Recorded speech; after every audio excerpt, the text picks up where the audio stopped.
The Harvest Moon Festival in Black Hollow was supposed to be harmless. A small-town tradition, hay bales, string lights, cider that tasted like regret, and a bonfire big enough to swallow secrets. Elara Voss had come for the overtime pay, not the folklore. She balanced a tray of empty mugs, weaving through flannel shirts and laughter, her dark auburn hair twisted into a knot that kept slipping. 3 months in this nowhere town, and she still felt like a ghost wearing someone else's skin. She'd fled Chicago after the engagement party that never happened.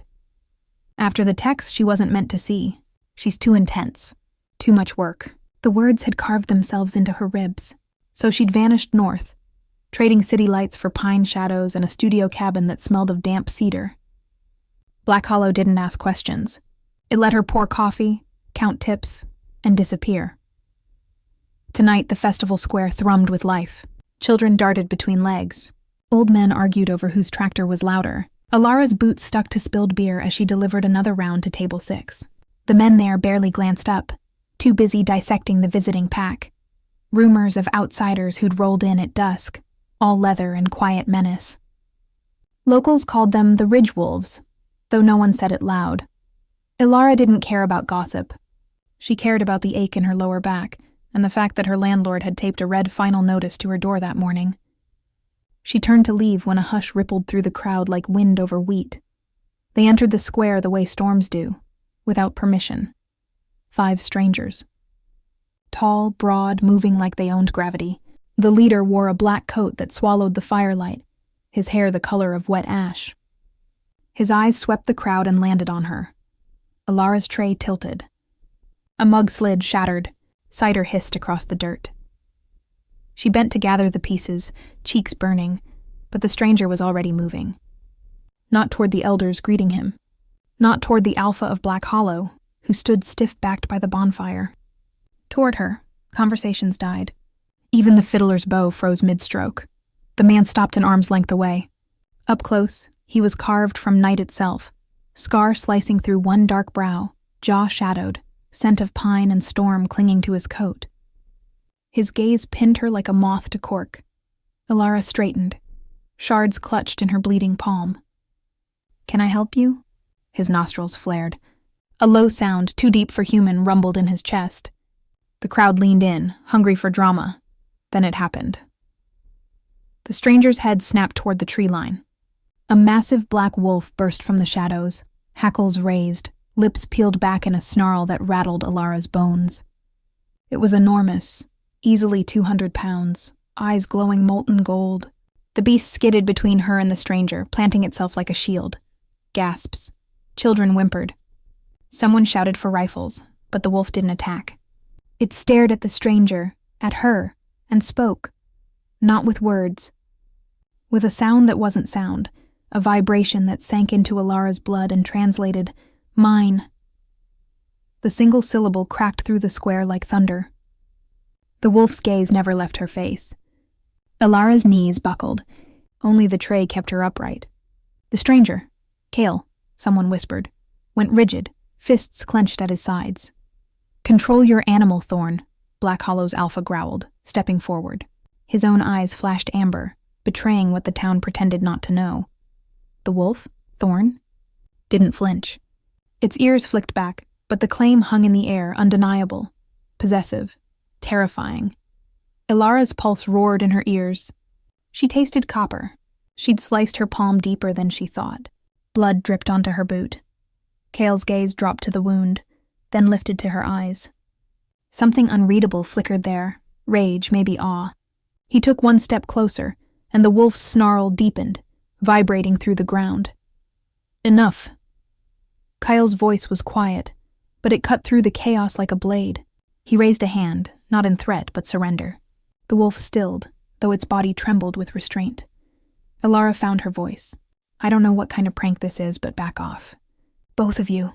A ripple of nervous laughter from the crowd. Someone muttered drunk or drugs, but the locals weren't laughing. They were watching the Ridge Wolves with the wariness of people who'd grown up on bedtime stories about teeth in the dark. Kael's mouth curved. Not quite a smile. "No prank, Elara Voss." Her name in his mouth was a brand. She hadn't told it to anyone here except her landlord. The wolf whined, a sound almost human, and nudged her bleeding hand with its nose. Warm, gentle. Its tongue flicked out, lapping once at the cut. The sting vanished, replaced by tingling heat that spread up her arm like whiskey. Elara jerked back. Don't, too late. The wolf pressed closer, massive head butting her hip, urging her toward the shadows. Away from the fire, away from Kael. Black Hollow's alpha moved to intercept, but Kael lifted a hand again. Let her choose. Choose? Elara's laugh came out brittle. I'm not choosing anything. I'm going home. She turned, tray abandoned, and pushed through the crowd. Whispers followed like smoke. Did you see its eyes? She's bleeding. He licked her. Ridge wolves don't claim humans. Her cabin was a mile past the square, down a dirt track swallowed by pines. She didn't run. She wouldn't give them the satisfaction. But her boots couldn't move fast enough. The cut on her palm had stopped bleeding. The skin was knitting closed before her eyes, pink and new. Impossible. Behind her, paws patted soft on dirt. She didn't look back. Couldn't. The wolf kept pace, a silent shadow just beyond the firelight's reach. When she reached her porch, key shaking in the lock, it sat at the bottom step and watched her with those gold eyes. Elara slammed the door, leaned against it, her breath sawed in and out. Through the window, the wolf hadn't moved. Moonlight silvered its fur. It lifted its head and howled, not loud, not threatening. A sound that wrapped around her heart and squeezed. Inside, her phone buzzed. Unknown number, she answered, voice shaking. Who is this? Lock your doors, Kael said, calm as winter. He won't hurt you. But the others? They're coming. The line went dead. Elara stared at the wolf outside. It stared back, and for the first time since she'd fled Chicago, she didn't feel invisible. She felt seen. Chapter 2. The wolf at the threshold. Elara's phone clattered to the floorboards.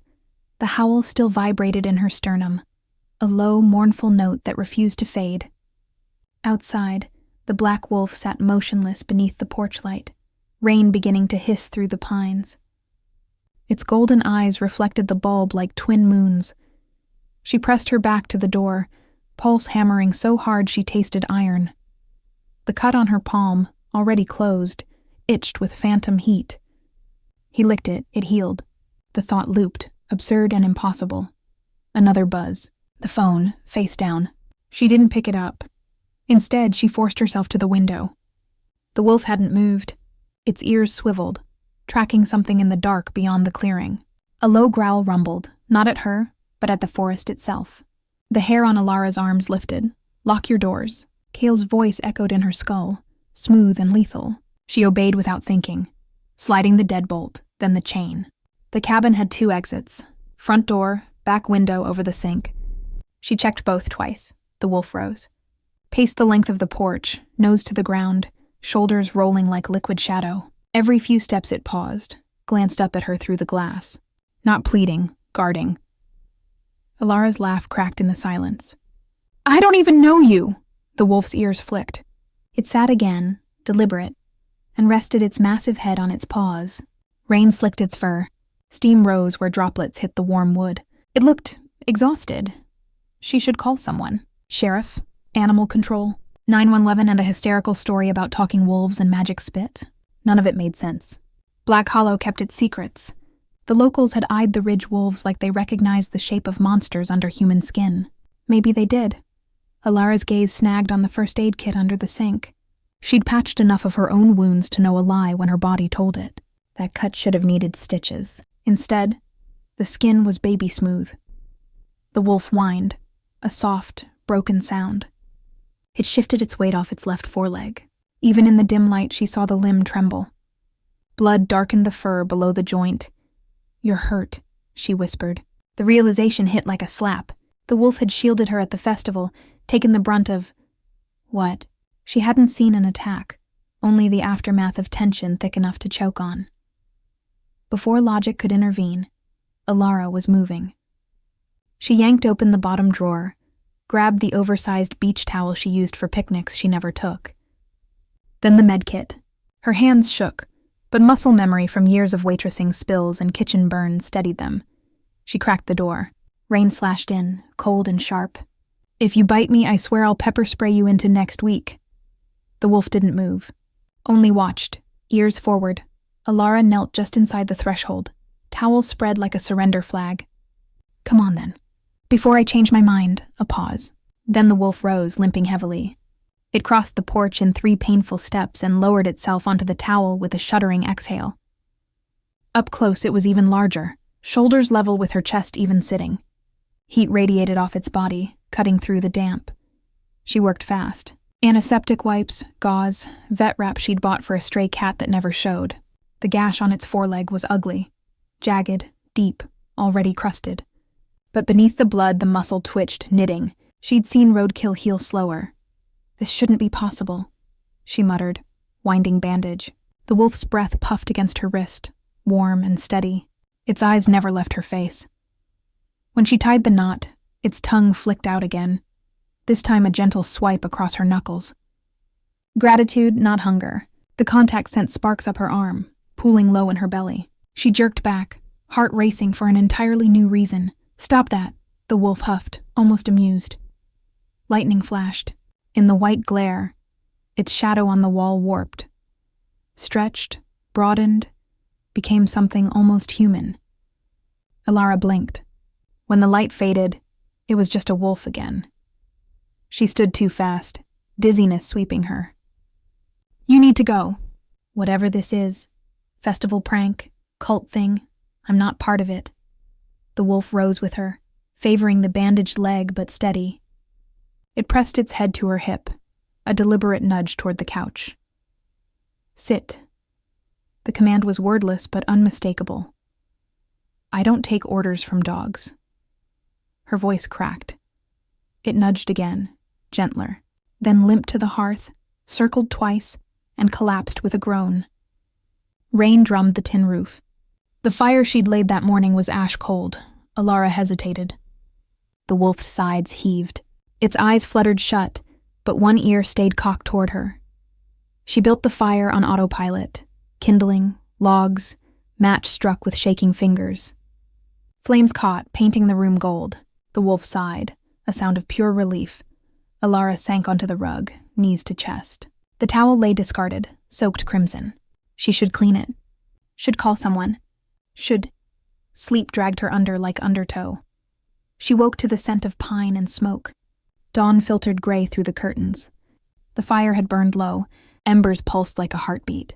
The wolf was gone. In its place, curled on the hearth rug, slept a man. Naked. Bruised. Beautiful. Dark hair fell across a sharp cheekbone. The scar she'd glimpsed on Kael sliced through this man's left brow instead. His chest rose and fell, steady, the bandaged arm tucked against his side. The wound peaked above the gauze, smaller, pink, healing faster than physics allowed. Elara's scream lodged in her throat. She scrambled backward, knocking over the poker. It clanged like a gunshot. The man's eyes snapped open. Gold. Wolf gold. He sat up slowly, wincing, and raised both hands. "Easy. I'm not going to hurt you." His voice. God, that voice. Low, rough, like the rumble she'd felt in her bones last night. Not Kael's. Different cadence, softer at the edges. "Who the hell are you?" she rasped. "Thorne." He tasted the name like it hurt. "The wolf you bandaged." "I owe you a debt." Elara's back hit the wall. Wolves don't shift?" He supplied, gentle. "Some do." He reached for the blanket draped over the couch arm, wrapping it around his waist without standing. The movement pulled at the bandage. A bead of blood welled. "I'm sorry. For the festival. For claiming—" He stopped, jaw tight. Instinct took over. "I didn't mean to terrify you. Claiming," she echoed. The word tasted like the howl. "Mine." Thorne's gaze dropped to her healed palm. "The bond recognized you before I did. It's rare, complicated." He rubbed a hand over his face. "I should go." He tried to stand. His knees buckled. He caught himself on the couch, breath hissing. "You're hurt," Elara said before she could stop herself. "I'll heal." But his voice shook. Outside, an engine growled, closer than the dirt road should allow. Headlights swept the clearing. Thorne tensed, every muscle coiling. "Kael," he growled. The name carried centuries of hate. Elara's heart stuttered. "The man from the festival?" "My brother." Thorne's laugh was bitter. "He'll want to finish what started last night." The truck door slammed. Heavy boots on gravel. Thorne's eyes met hers, fierce and pleading. "Whatever you do, don't open the door." Chapter 3. Blood on the floorboards. The knock came 3 times, hard, deliberate, the sound of someone who expected doors to open. Elara's pulse ricocheted between her ears. Thorne's warning still hung in the air. "Don't open the door." Yet the man on her rug looked one stiff breeze from collapsing, blanket clutched like armor, gold eyes wide with something that wasn't fear, calculation. "Elara," Kael called through the wood, voice smooth as black ice. "We need to talk." She glanced at the bolt, at the chain, at Thorne, who shook his head once, sharp. "I know he's in there," Kael continued. "I can smell my brother's blood." Thorne's lip curled, silent snarl. He pushed to his feet, swaying, and pressed a finger to his lips. Then he pointed, under the kitchen table, the narrow gap between cabinets. "Hide me," Elara's laugh almost escaped, hysterical. Hide a 6-foot-something naked werewolf in a studio the size of a shoebox? But the desperation in his eyes stopped her cold. She mouthed, "Closet." Thorne limped across the room, blanket trailing like a wounded king's cape. The closet was a shallow coffin of cedar and mothballs. He folded himself inside, pulling the door until only a sliver of gold eye remained. Another knock. 5 seconds, Elara. Then I break it down." She snatched Thorne's bloody towel, shoved it into the trash, and kicked the bin under the sink. The fire, bank it or let it roar. She threw a log on, sparks exploding. Evidence of warmth, of company. One deep breath. She unbolted the door but left the chain. Cracked it 3 inches. Kael filled the gap like darkness given shape. Rainwater beaded on his lashes. His coat dripped onto her threshold. Those same scar and eyes, but colder, older. The resemblance to Thorne was a punch to the gut. "Morning," he said, as if they were neighbors borrowing sugar. "May I come in?" "It's barely dawn," her voice cracked. She hated it. "And you're trespassing." His gaze slid past her, scanning. "I'm looking for my brother. He's injured. You bandaged a wolf last night." "Same scent." He inhaled, slow and deliberate. "Same heartbeat I hear right now." Elara's fingers tightened on the door. "I bandaged a stray. It ran off. Strays don't leave human footprints." Kyle's smile didn't reach his eyes. "Invite me in, Elara Voss, or I invite myself." The chain wouldn't hold a man like him. She knew it in her bones, but something else flickered in his face. Curiosity, maybe hunger. Not for blood, for her. Behind him, the forest was silent. No birds, no wind, just the low growl of his idling truck, and 2 shadowed figures leaning against it. Ridge wolves, arms crossed, watching. Elara unhooked the chain. Kael stepped inside, boots thudding. The cabin shrank around him. He smelled of ozone and leather, and something metallic, blood not his own. His gaze catalogued everything. The rumpled couch blanket, the single coffee mug, the fire burning too bright for one person. "Cozy," he said. "You live alone?" Obviously. He moved to the hearth, crouching. One finger brushed the poker she'd dropped earlier. Still warm. "Someone stood here recently." "Me," she snapped.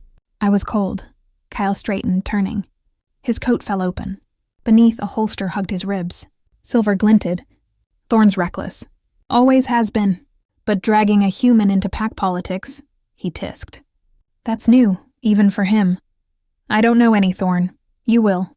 He stepped closer. "You already do." His scent's all over you. Heat flooded her cheeks.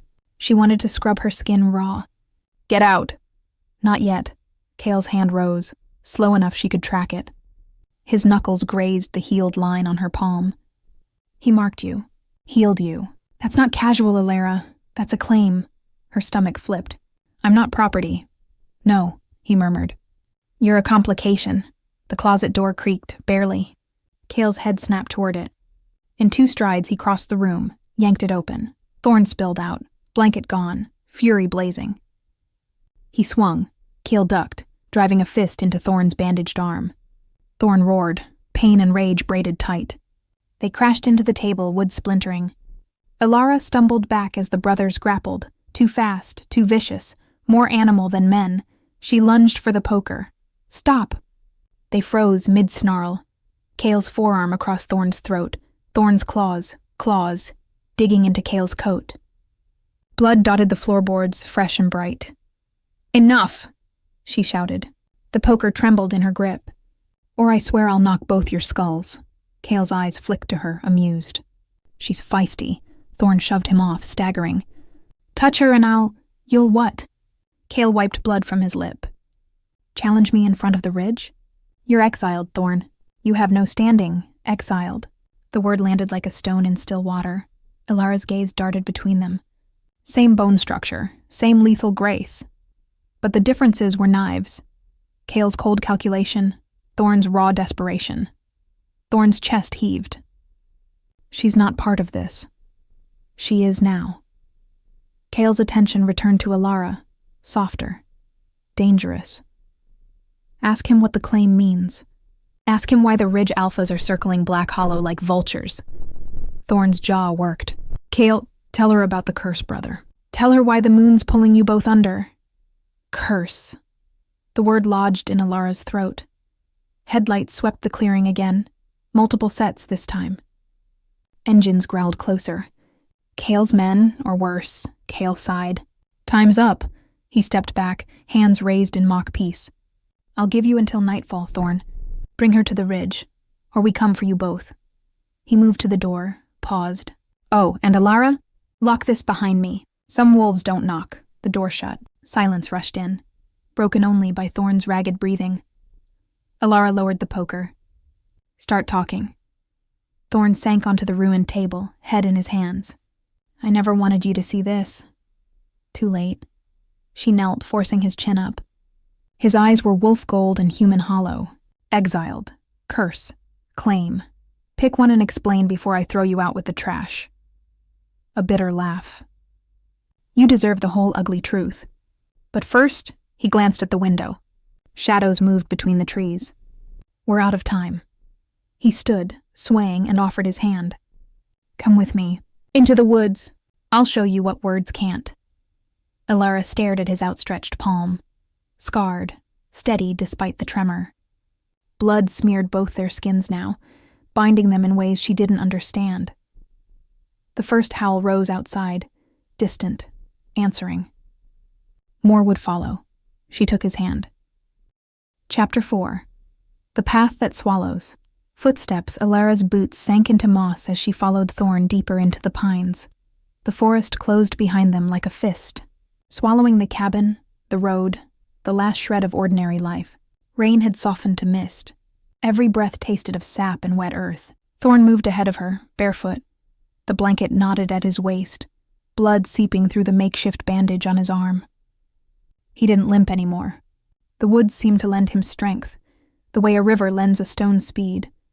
She should have been terrified.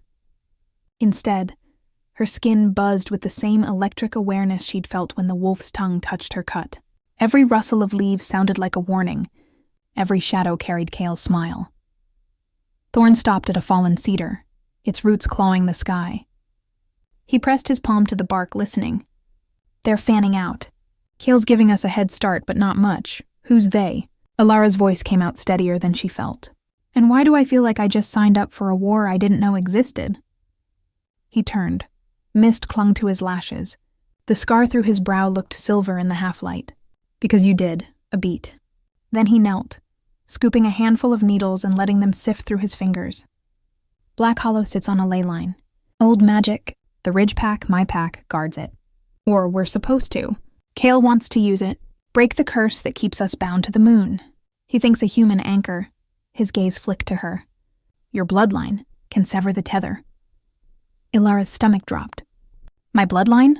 I'm from Chicago. My mom sells insurance. Your grandmother was born here, he said softly. Maeve Calder. She left before the pact was sealed. Took the name Voss to hide. The name hit like cold water. Her mother's mother, dead before Elara was born, had spoken of Black Hollow only once. in a fever dream of stories about wolves who wore men's faces. Elara had been 8. She'd thought it was delirium. No.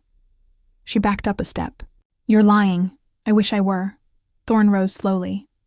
The curse isn't just about shifting. It's a blood debt. Every generation the ridge loses more control. Full moons turn us feral. Pups are born wrong. Kael believes a Calder woman can balance the scale. Mate with the alpha, bind the line, end the spiral. His voice roughened. He wants you for that. He stopped, jaw tight. You want what? The question scraped her throat. He looked away. To keep you breathing. Silence stretched, thick as the mist. Somewhere, a branch cracked. Thorne's head snapped toward the sound. His pupils dilated, black swallowing gold. We have to move.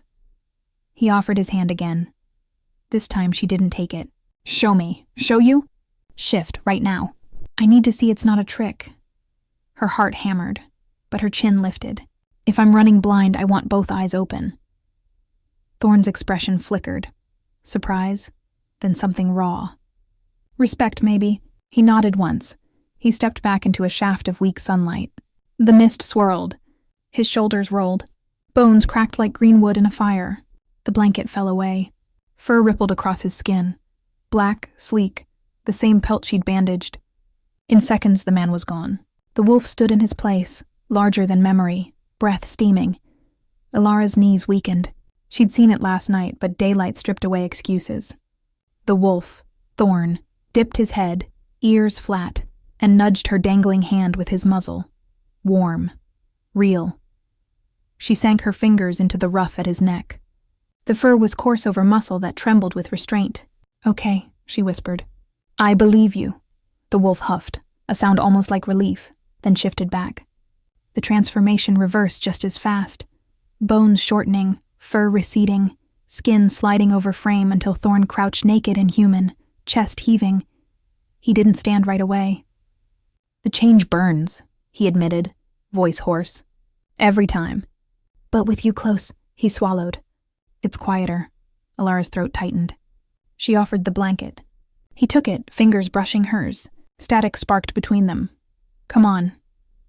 He led her deeper, along a deer path invisible to anyone who hadn't grown up bleeding on these roots.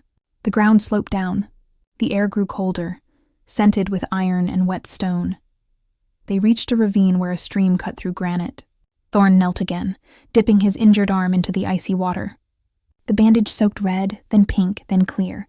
When he lifted it, the gash was a thin silver line. Moon's waxing, he said.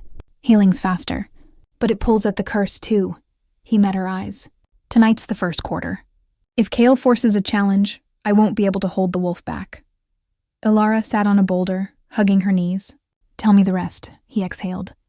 Our great-grandfather made a bargain with a Calder witch to protect the ley line from hunters. She bound our blood to the moon, power in exchange for service. But the magic soured. The witch's daughter vanished. The debt passed down. Every alpha since has tried to break it. Kael thinks mating with you fulfills the original terms, ends the curse without blood price. And you? I think the curse ends when we choose differently. His voice dropped. When we protect instead of possess. Elara studied him.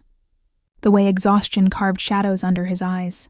The way his hands, human now, still curled like paws when he thought she wasn't looking. You said you were exiled. Thorne's laugh was hollow. I challenged Kael's plan, said dragging a human into it was wrong. He called it weakness. The pack sided with strength. He picked up a pebble, skipped it across the stream. I've been running since. Until last night. Until you. The pebble sank. Ripples spread. Elara's chest ached. She knew exile. Self-imposed, maybe, but the flavor was the same. Why did the wolf claim me in front of everyone? Thorne's gaze flicked to her mouth, then away. The bond doesn't ask permission. It recognizes what the mind fights. You steadied me when the moon tried to rip me apart. I felt it the second you touched my fur. He rubbed his sternum, as if the memory still hurt. I didn't mean to drag you in. But you did. I did. No apology, just fact. Another howl, closer. Thorne stiffened. We can't outrun them on foot, he said. There's a cave. Old Calder's sanctuary, warded. Kael won't cross the threshold without invitation. He stood, water dripping from his arm. But it's a choice, Elara. Stay with me. You learn the truth, and maybe lose your old life. Go back. Kael takes you to the ridge. Either way, the moon rises tonight. Elara looked at the stream, at the forest, at the man who'd worn both wolf and vulnerability without flinching. Her grandmother's voice whispered through memory. The woods keep their own, child. Listen close. She slipped her hand into his. Lead the way. Thorne's fingers closed around hers, warm, calloused, trembling just slightly. Together, they stepped into the ravine's shadow, the path narrowing until only one set of footprints would fit. Behind them, the howls multiplied, a chorus closing in. Chapter 5. The cave that remembers names, the ravine narrowed until the sky was a slit of gray above them. Thorne's grip on Elara's hand never loosened, even when the path turned to slick stone and her boots skidded. Water roared somewhere below, hidden by mist. The air grew thick with the scent of minerals and something older. Ozone, like the moment before lightning. Almost there, he murmured. His voice echoed strangely, as if the rocks were listening. Elara's legs burned. Adrenaline had carried her this far, but exhaustion gnawed at the edges. Every step deeper into the gorge felt like stepping out of the world she knew. She kept waiting for regret to hit. It didn't. Only the steady warmth of Thorne's palm against hers, and the low thrum in her blood that answered every time his thumb brushed her knuckles.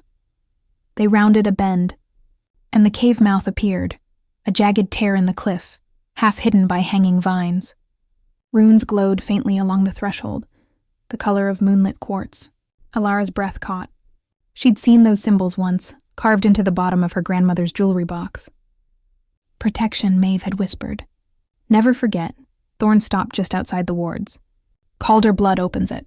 Yours. Elara stared at the stone. I don't know how. Intent, he said. Speak your name. Mean it. She stepped forward. The air shimmered, pressing against her skin like a held breath. Elara Voss, she said, then softer. Elara Calder. The runes flared.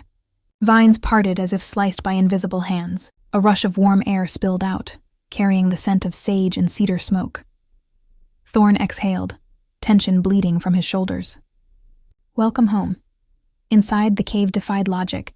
The entrance was crude, but 10 paces in, the walls smoothed into polished obsidian veined with silver. Bioluminescent moss cast a soft teal glow, enough to see by. Stalactites dripped into shallow pools that reflected the light like scattered stars. At the center, a fire pit ringed with river stones held fresh ash. Someone had been here recently. Elara's boots echoed.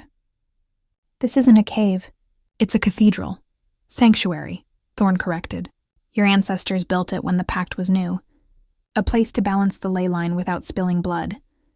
He knelt by the pit, arranging kindling with practiced efficiency. The wards keep shifters out unless invited by Calder blood. Kael can't cross. She watched his hands, scarred, steady, stack wood. But you can. I was invited. Sparks caught. Flames licked upward, painting his face in gold. By you last night. When you bandaged my leg. The bond. It's a key. Elara sank onto a woven mat near the fire. The warmth seeped into her bones, loosening knots she hadn't noticed. You keep saying bond. Explain it like I'm not insane. Thorne sat across from her, legs crossed, blanket still knotted at his waist. The firelight carved shadows into the hollows of his cheeks. Wolves mate for life, but fated bonds, true mates, are older magic. The ley line recognizes them, amplifies them. When I saw you at the festival, the wolf knew before I did. Your scent, your heartbeat, it steadied the curse's pull, like a lullaby to the beast. Elara's mouth went dry. And if I'd walked away, the claim would have faded, eventually. His gaze dropped to the flames, but I'd have felt the loss every moon for the rest of my life. She swallowed. That's a lot. I know. His voice was raw. I fought it. Told myself a human shouldn't be tangled in this. Then you touched me, and fighting felt like drowning. Silence stretched, filled only by the crackle of wood. Elara studied him. The way exhaustion pulled at his eyes, the way his fingers twitched as if longing to reach for her but holding back. She recognized the restraint, She'd worn it for months, smiling at diner patrons while her heart bled out. "I ran from someone," she said suddenly. "My fiancé. He cheated, told me I was too intense, too needy. I believed him."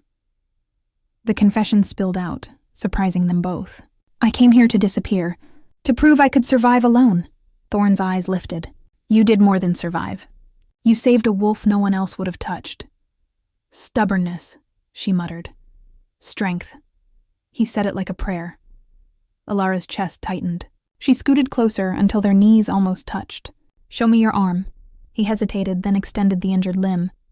The silver scar gleamed, nearly healed. She traced it with one finger, feather-light. Thorne's breath hitched. "Does it hurt?" "Only when I shift." His voice dropped. "Your touch. It's the first thing that doesn't." Heat pooled low in her belly. She should pull away. Instead, she pressed her palm fully against the scar. His skin burned beneath hers, pulse racing to match her own.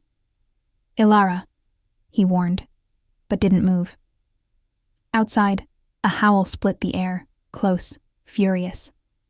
The wards flared, runes blazing white.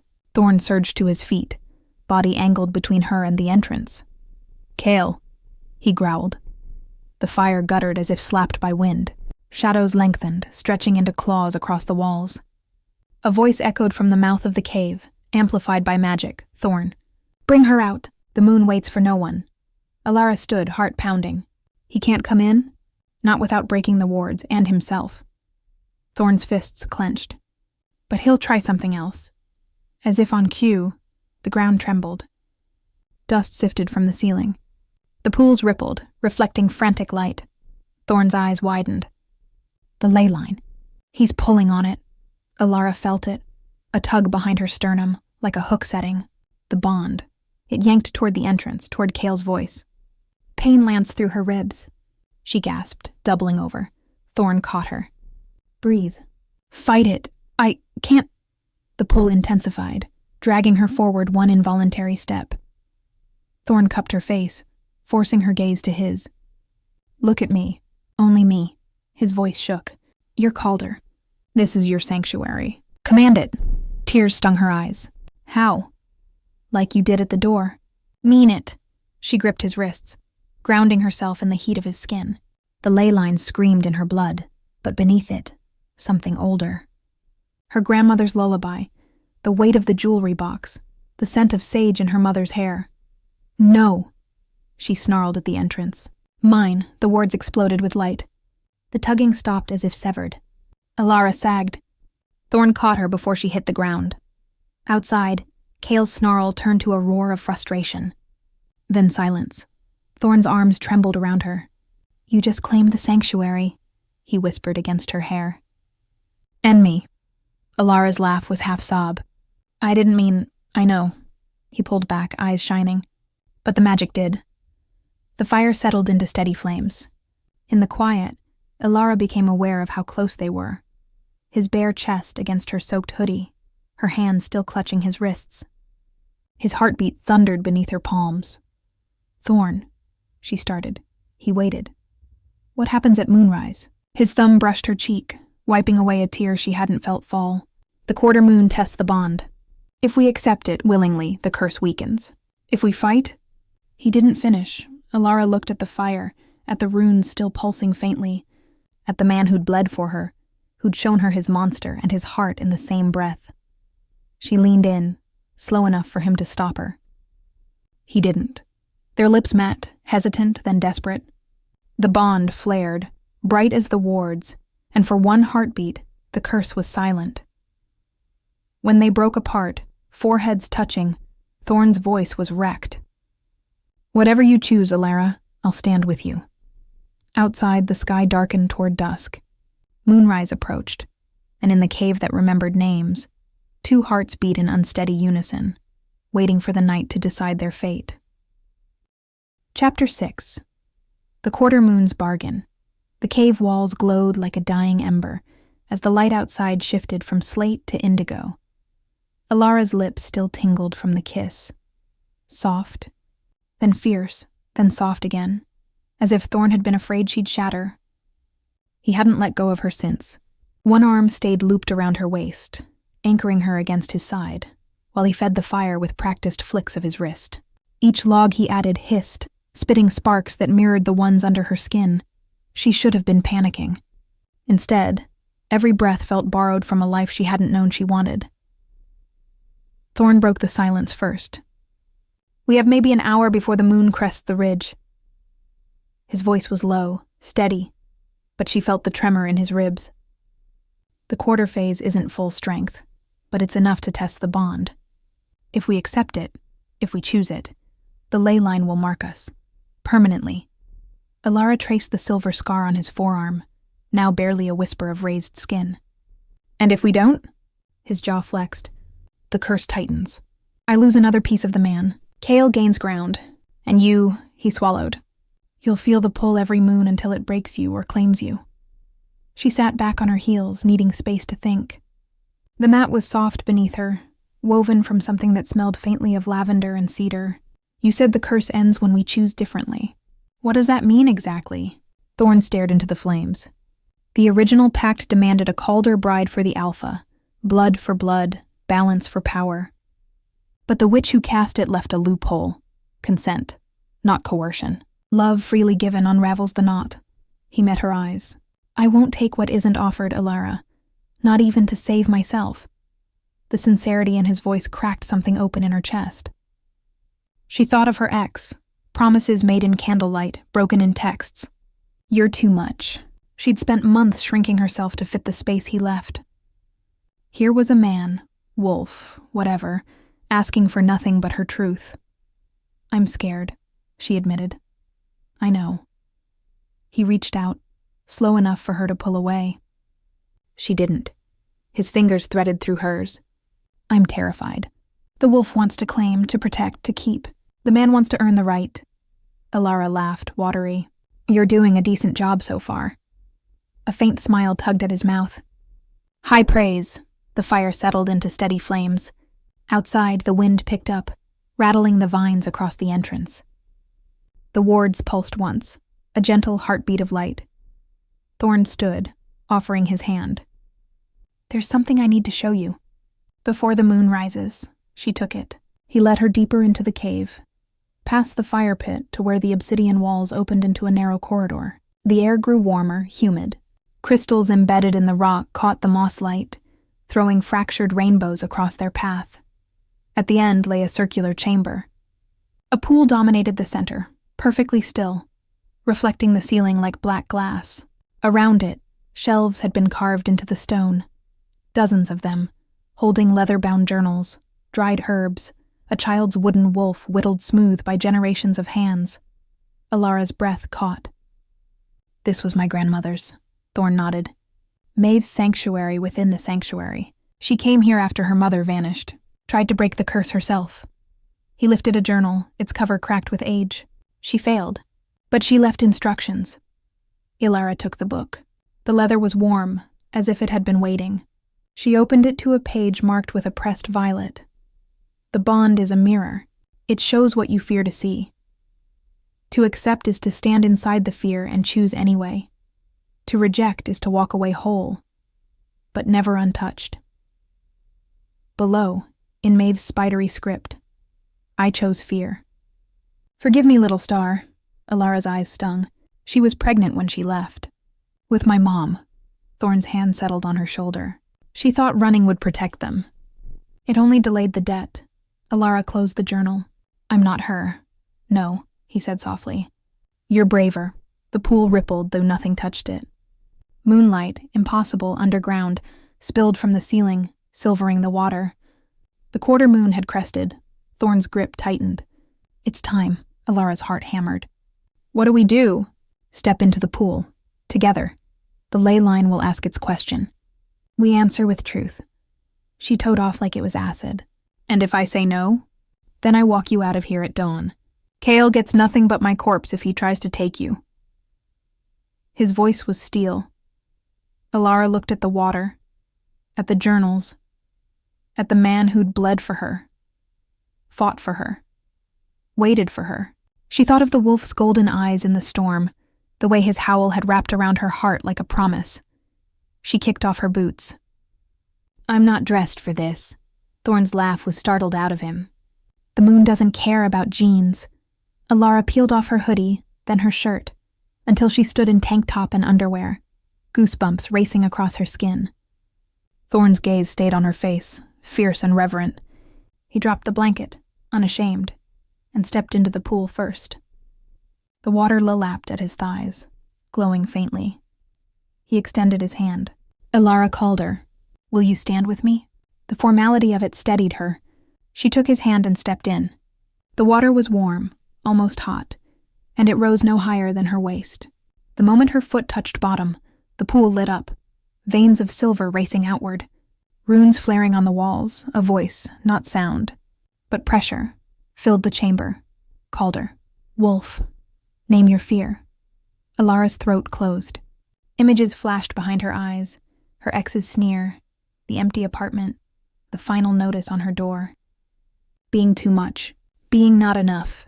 Thorne's fingers tightened. His own fear spilled through the bond, raw, visceral. A pup watching his mother shift and never return to human. Kael's claws at his throat, the moon dragging him under, night after night, until nothing human remained. Elara's voice cracked. I'm afraid I'll lose myself. Thorne's answer came immediate, rough. I'm afraid I'll lose you. The runes pulsed. The water rose, swirling around their chests.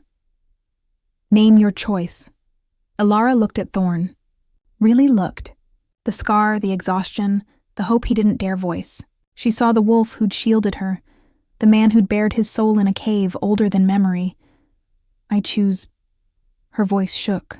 I choose to be seen by you. As I am. Thorne's eyes widened, gold bleeding into the irises. I choose to stand beside you. Not in front. Not behind. With. The pool erupted in light. Silver threads wove between them, sinking into skin, into bone. Elara gasped as warmth flooded her. Thorne's heartbeat sinking with hers, his strength shoring up her trembling knees. The curse's grip loosened, a chain snapping one link at a time. When the light faded, the water was still again. The runes dimmed to embers. Thorne's voice was wrecked. It's done. Elara touched her sternum. A faint mark glowed there, silver, shaped like a crescent moon entwined with a wolf's paw. Thorne had its twin over his heart. Outside, a howl rose. Not Kael's. Dozens. The ridge pack, sensing the shift. Thorne pulled her close, forehead to forehead. They felt it. The bond accepted. The curse weakened. Elara's laugh was half sob. Now what? Now, he said. We face the consequences together. The cave trembled. Dust sifted from the ceiling. The wards groaned under new pressure. Kael had brought the pack to the threshold, and the night was far from over. Chapter 7. The pack at the gate. The cave's wards flared like a dying star, white light bleeding through every crack in the stone. Elara's pulse thundered in her ears, matching the drum of paws beyond the entrance. Thorne's arms stayed locked around her, water dripping from their skin, the new silver marks on their chests pulsing in perfect sync. The bond hummed, alive, hungry, protective. They can't cross, he said, but his voice carried the strain of a man bracing for impact. The howl came again, closer, layered with dozens of voices, not rage, demand. The pack had felt the ley line shift. They'd felt the curse flinch. Kael would spin it as theft, as treason. Thorne's exile had just become a death sentence. Elara stepped out of the pool, legs steady despite the tremor in her gut. We can't stay here forever. Thorne followed, water sluicing off him. We won't have to. The sanctuary's strength is tied to the bond now. It'll hold until dawn, but only if we stand together. He snatched the blanket, knotting it at his waist, then grabbed a second from a carved shelf. Soft wool, smelling of sage. He draped it over her shoulders without asking. She clutched it tight. What's the plan? His eyes flicked to the corridor. We walk out. I challenge Kael in front of the pack. The bond gives me standing again. If I win, you won't be fighting fair, she cut in.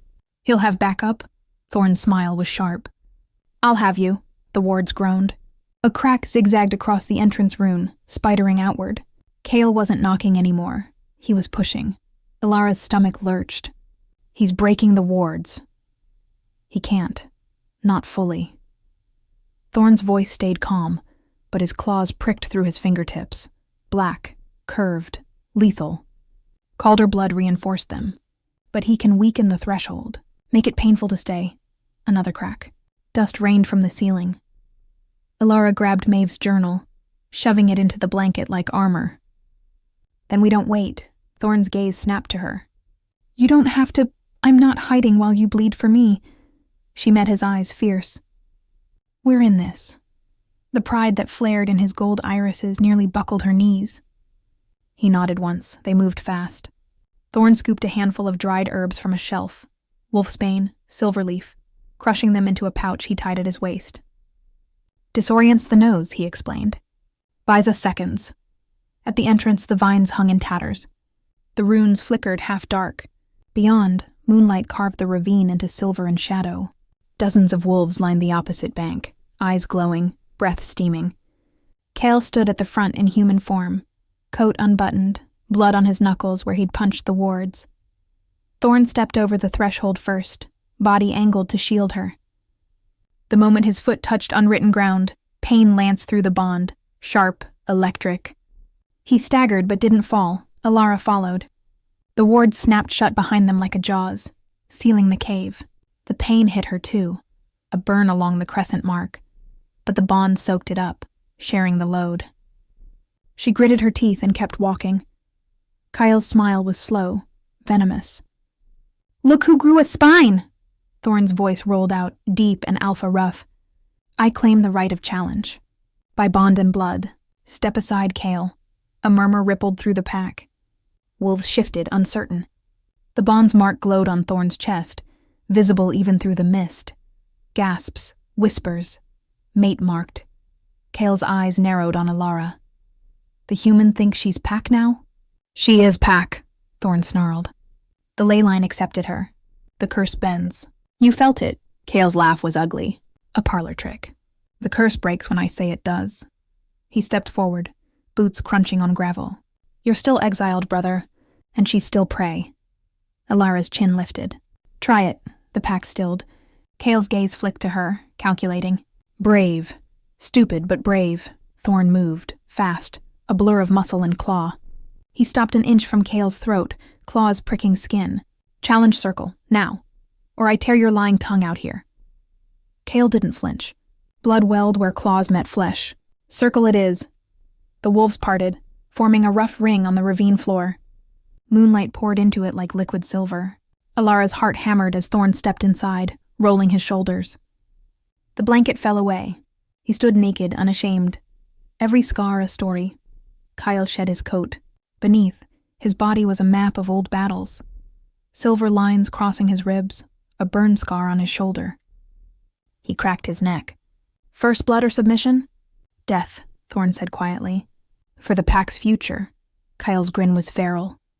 Try not to cry when I mount your corpse. Elara's stomach roiled. She wanted to scream, to drag Thorne back to the cave, but the bond pulsed. Trust him. She stayed at the circle's edge, clutching the journal like a talisman. The fight began without signal. Kael shifted mid-lunge, gray wolf, massive, scarred. Thorne met him halfway, black fur exploding across his skin. They collided with a sound like thunder, teeth and claws and fury. Blood sprayed, dark in the moonlight. Elara's breath caught. She'd never seen violence this raw. Every snarl, every tear of flesh echoed in the bond. Thorne's pain was hers, his rage hers, but so was his focus, his love. Kael was bigger, crueler. He fought to maim, claws raking Thorne's flank, teeth snapping at his throat. Thorne fought to survive, dodging, striking, using the ravine's rocks for leverage. The pack watched in silence, the air thick with the scent of iron. Minutes bled into eternity. Thorne's side bled heavily. Kael's ear hung in ribbons. They circled, panting, eyes locked. Kael feinted left, then barreled low. Thorne twisted, but too slow. Kael's jaws closed on his shoulder, shaking viciously. Thorne roared, the sound shattering the night. Elara's vision blurred with tears. No. The bond surged, her fear, her will. She didn't think. She stepped into the circle. Enough! Her voice cracked like a whip. The ley line answered, ground trembling, runes flaring along the ravine walls. Every wolf froze, even Kael, jaws still locked on Thorne's flesh. Elara's mark burned white-hot. Power poured through her, not hers, but the sanctuary's, the bloodlines. She raised her hand and the air obeyed, shoving Kael back like an invisible wall. His grip tore free. He tumbled, shifting to human as he hit the ground, coughing blood. Thorne collapsed to his knees, human again, shoulder gaping, but alive. Elara stood between them, shaking with fury. This ends now, Kael spat red. You dare, I dare. Her voice didn't waver. The ley line chose. The bond stands. Challenge is over. The pack shifted, uncertain. An elder stepped forward, gray-muzzled, eyes wise. She speaks with Calder authority. The marks confirm it. Kael surged up, swaying. She's human, mate, the elder corrected. An anchor. The curse weakens. I feel it. Murmurs of agreement. Wolves bowed heads one by one. Kael's face twisted. You'll regret this. He shifted, leaping the ravine in a single bound. 3 loyalists followed. The rest stayed. Thorne's breath rattled. Elara dropped beside him, pressing the blanket to his shoulder. Stay with me. His smile was bloodied but real. Always. The elder approached, kneeling. The pack is yours, Alpha, if you'll have it. Thorne's eyes found Elara's. We'll have it. Together. She nodded, tears falling. The bond sang, triumphant, terrified, whole. But in the distance, Kael's howl rose, vowing revenge. The war had only begun. At her 8. The weight of the crown moonlight bled into the ravine like spilled mercury, washing the blood from Thorne's skin and turning the watching wolves into statues of silver and shadow. Elara knelt beside him, pressing the wool blanket to the ragged bite on his shoulder. The fabric soaked through in seconds, but the bleeding slowed, bond and ley line weaving flesh faster than nature allowed. His pulse thrummed against her palm, steady despite the tremor in his limbs. The elder, Gideon, she learned, waited at the circle's edge, head bowed. The remaining pack formed a loose ring, silent, eyes glowing with a mix of awe and uncertainty. No one moved to help Kael's fleeing loyalists. The ley line's verdict had spoken. Thorne's voice rasped. Help me up. Elara slid under his good arm, taking his weight. He was heavy, solid muscle and bone, but the bond lent her strength. Together they rose. The pack parted as Thorne limped to the center, Elara at his side. Every step sent pain lancing through their shared mark, but neither flinched. Gideon lifted his grizzled head. Alpha Thorne of the Ridge, the circle is satisfied. Do you accept leadership of the pack, bound by lay and mate?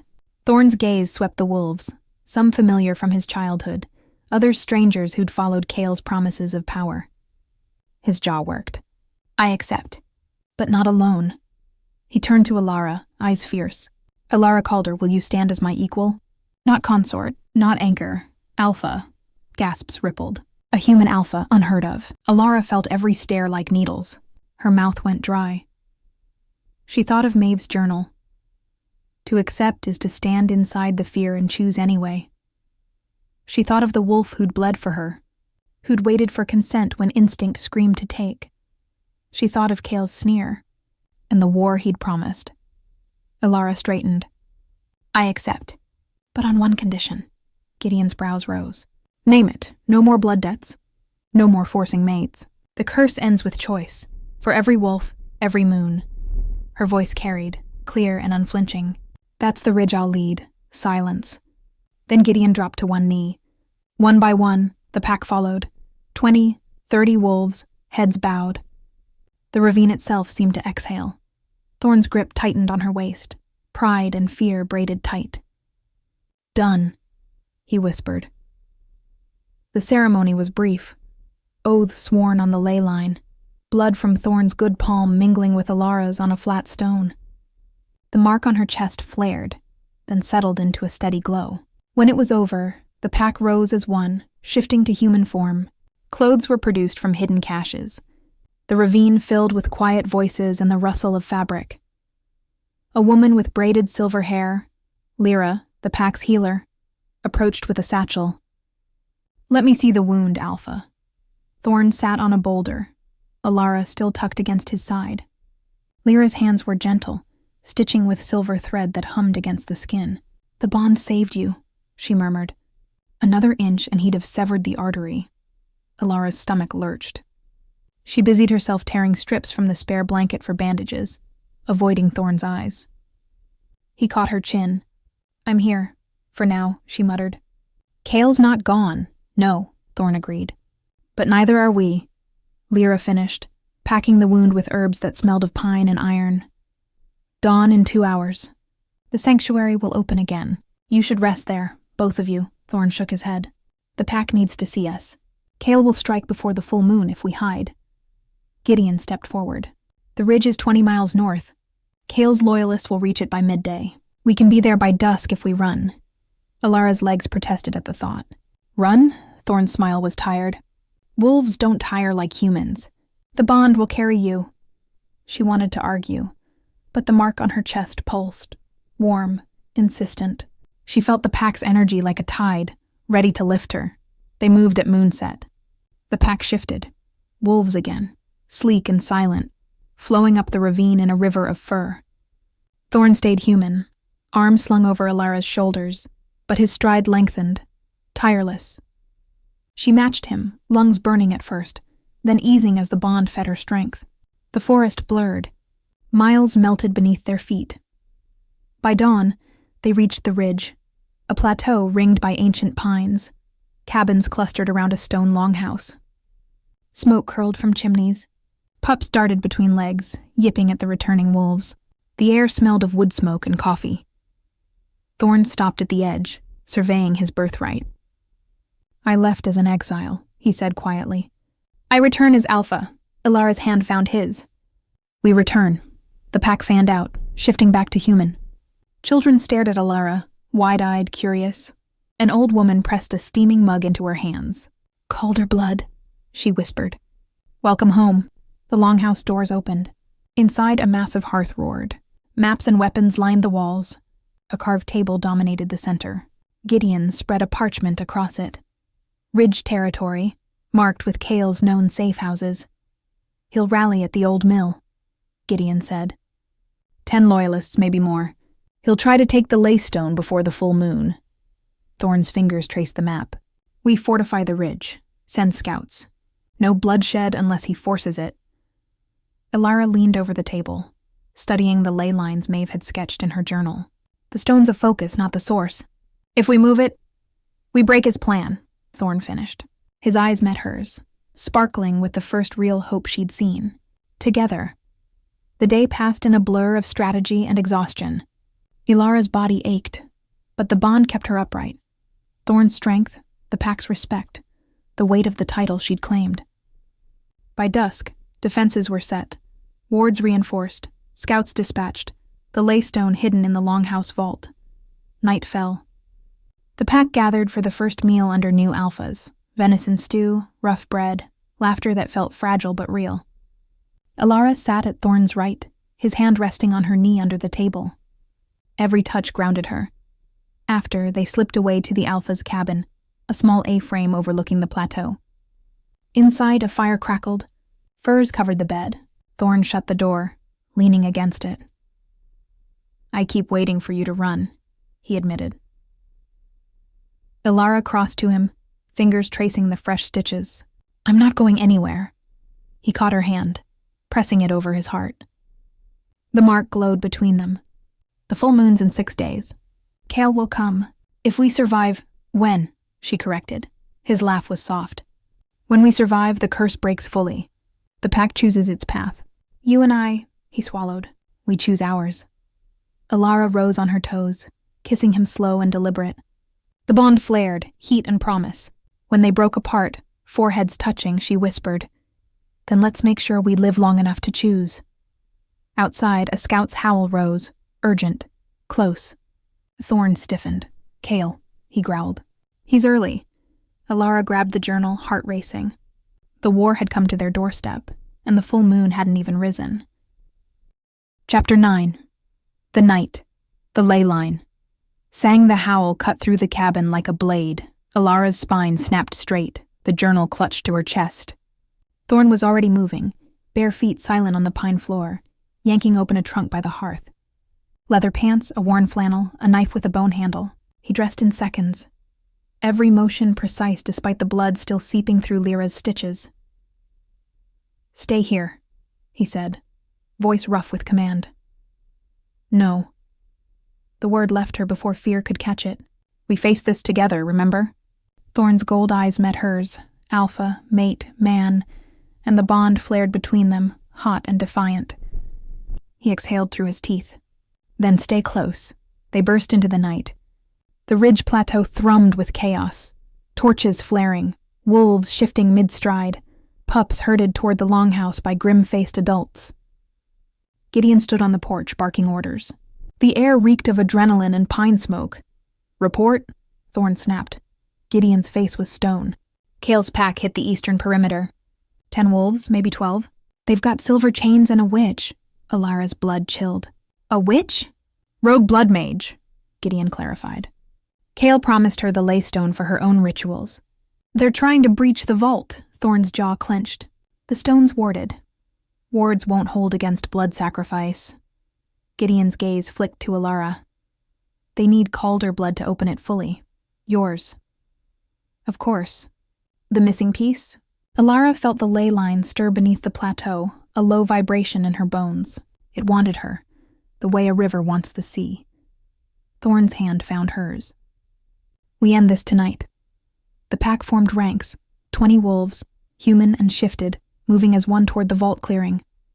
Elara ran at Thorne's side, the bond lending her speed, sharpening her senses. She smelled the iron tang of blood before they reached the tree line. The clearing was a battlefield. Kael's wolves circled the vault, a low stone structure half buried in the earth, its door sealed with glowing runes. 2 of Thorne's scouts lay wounded, silver chains coiled around their throats. In the center stood Kael, human form, a struggling figure bound at his feet. Lyra, the healer. Blood streaked her temple. Her mouth was gagged with cloth.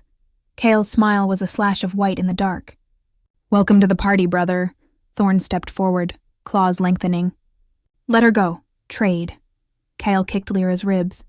She whimpered. The human for the healer. Simple. Elara's stomach twisted. The bond roared. "Protect. Protect." But Thorne's grip on her hand tightened, grounding her. "He's lying," he murmured. "He needs you alive, but not unharmed." Kael's eyes narrowed on their joined hands. "Still clinging to the fantasy of choice?" "The laystone demands blood, Thorne. Hers will do nicely." The witch stepped from the shadows, tall, hooded, runes tattooed across her throat in crimson.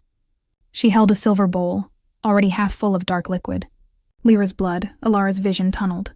The ley line screamed. Thorne released her hand, shifting mid-stride. Black Wolf exploded into the clearing, a streak of fury. The pack followed, chaos erupting in teeth and claws. Elara's heart seized as Thorne barreled toward Kael, but the alpha sidestepped, flinging a handful of silver dust. Thorne yelped, fur smoking where it touched. Elara didn't think. She ran for the vault. The runes flared at her approach, recognizing Calder blood. The door groaned open a crack, just enough. Inside, the laystone pulsed on a pedestal, a fist-sized crystal veined with silver and black. It sang to her, a low, desperate note. Behind her, the fight raged. Thorne's roar, Kael's snarl, the witch's chanting, words in a tongue that tasted of rust and graves. Elara's palms hit the stone. Power surged, blinding. Choose. The same voice from the sanctuary pool. The ley line wasn't a tool, it was alive. And it was dying. Images flooded her. Generations of wolves chained to the moon. Calder women sacrificed or fled. The witch's blade poised over Lyra's throat. Kael's vision of a broken pack, feral and free of conscience. Elara's knees buckled. What do you want? Balance. Not blood. Bond. She understood. The curse wasn't a punishment. It was a scale, tipped by force. To break it, she had to offer what had never been given freely, herself. Willingly. Not as sacrifice, but as partner. Elara pressed her forehead to the stone. I choose the pack. I choose Thorne. I choose life. The crystal flared white. Light poured from the vault, washing the clearing in dawn-bright brilliance. Every wolf froze, Kael mid-shift, jaws open, Thorne pinned beneath silver chains. The witch's blade hovering over Elara. The ley line answered, chains shattered, wounds closed. The witch screamed as her runes burned away, flesh smoking. Kael staggered, shifting involuntarily to human, eyes wide with terror. Elara stepped from the vault. The light followed, wrapping her like armor. Her voice carried on the wind, not loud but undeniable. This ends. The curse is broken. The pack is free. The light pulsed once, then sank into the earth. Silence fell, broken only by panting breaths. Thorne rose, human again, staring at her as if she'd hung the moon. Elara. Kael lunged, not at Thorne but at her. Desperation twisted his face. You can't... Thorne intercepted, fist connecting with Kael's jaw. The alpha crumpled, unconscious. The pack shifted back one by one. Elara stumbled to her feet, tears cutting tracks through blood. Gideon knelt, pressing his forehead to the dirt. Alpha. Elara's legs gave out. Thorne caught her, easing them both to the ground. The bond hummed, quiet, content, whole. It's over, she whispered. Thorne's laugh was broken, joyous. You broke it. You chose. Dawn crept over the ridge, painting the sky rose and gold. The laystone lay dark and ordinary in the vault. Its power returned to the earth, to the pack, to them. Later, when the wounded were tended and Kael bound for judgment, Thorne led Elara to the Alpha's cabin. The fire was low, the bed unmade. He shut the door, leaning against it. I keep waiting for you to vanish, he said, to realize what you've bound yourself to. Elara crossed to him, fingers tracing the new scar on his shoulder. Pink, healing. I'm exactly where I want to be. He kissed her then, slow, reverent, tasting of salt and pine. The bond flared, warm and steady, no longer a chain but a promise. Outside the pack howled, not in mourning, but in celebration. The full moon would rise in 5 days, and for the first time in centuries, no wolf would fear it. But in the quiet of the cabin, Elara felt the ley line stir once more, a gentle warning. Kael's loyalists had scattered. The witch had vanished, and somewhere, in the dark between trees, new eyes watched the ridge. The curse was broken, the story was not. Chapter 10. The Silence. After the storm, the ridge woke to a morning that felt borrowed. Sunlight slanted through the pines, gilding the longhouse roof, but the air carried a hush, like the world holding its breath after a scream. Elara stood on the Alpha cabin's porch, coffee steaming in her hands, watching pups chase each other across the frost-dusted grass. Their laughter was sharp, almost too bright. No one had slept. Thorne emerged behind her, shirtless despite the chill, the new scar on his shoulder a pale slash against his skin. He didn't speak, just wrapped his arms around her waist, chin settling on her head. The bond hummed between them, quiet and warm, but threaded with a tremor neither acknowledged.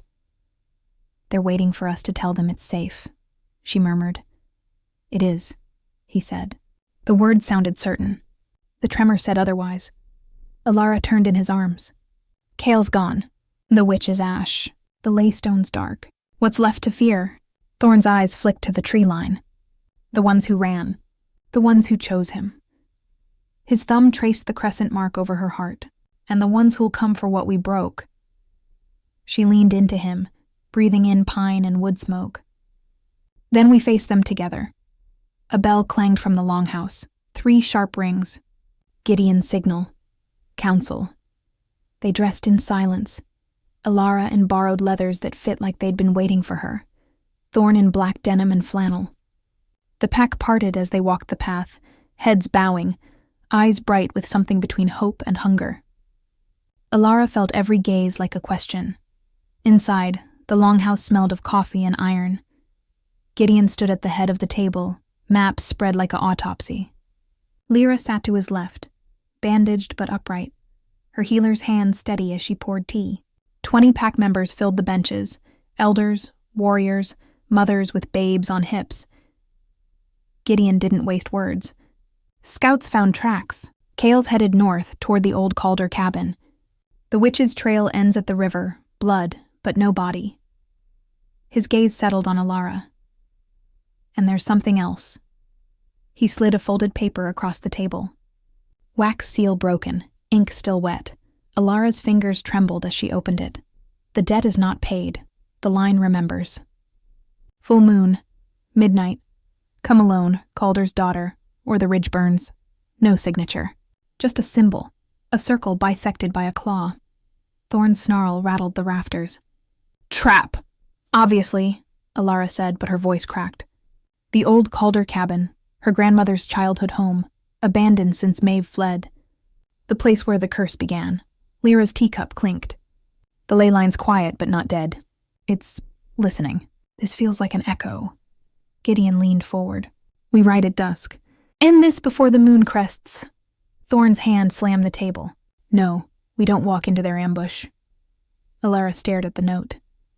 The bond pulsed, warning, memory, truth. She saw Maeve's journal in her mind. The bond is a mirror.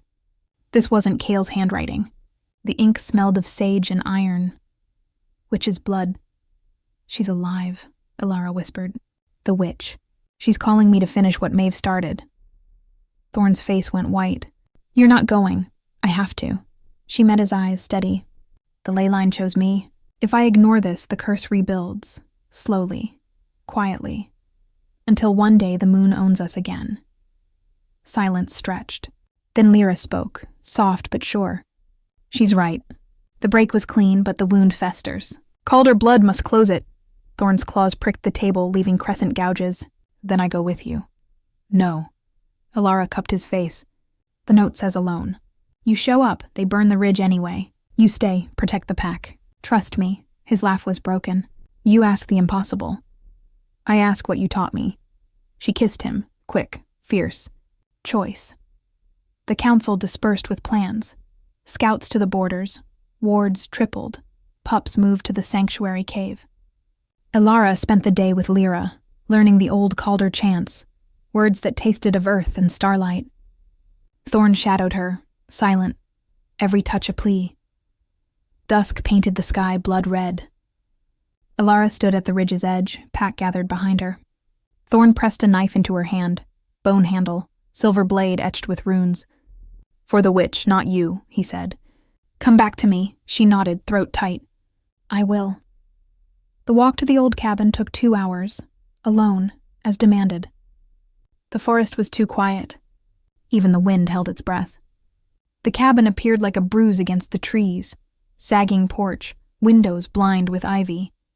The door hung open, Elara stepped inside. Dust motes danced in the moonlight.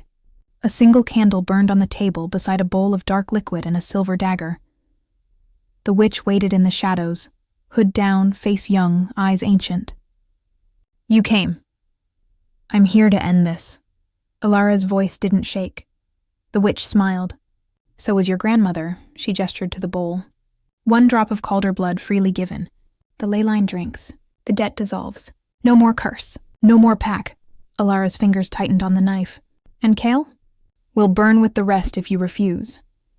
The witch's voice softened. I don't want war, child. I want balance. The bond tugged. Thorne, miles away, feeling her fear. She sent back calm. Trust me, Elara stepped forward.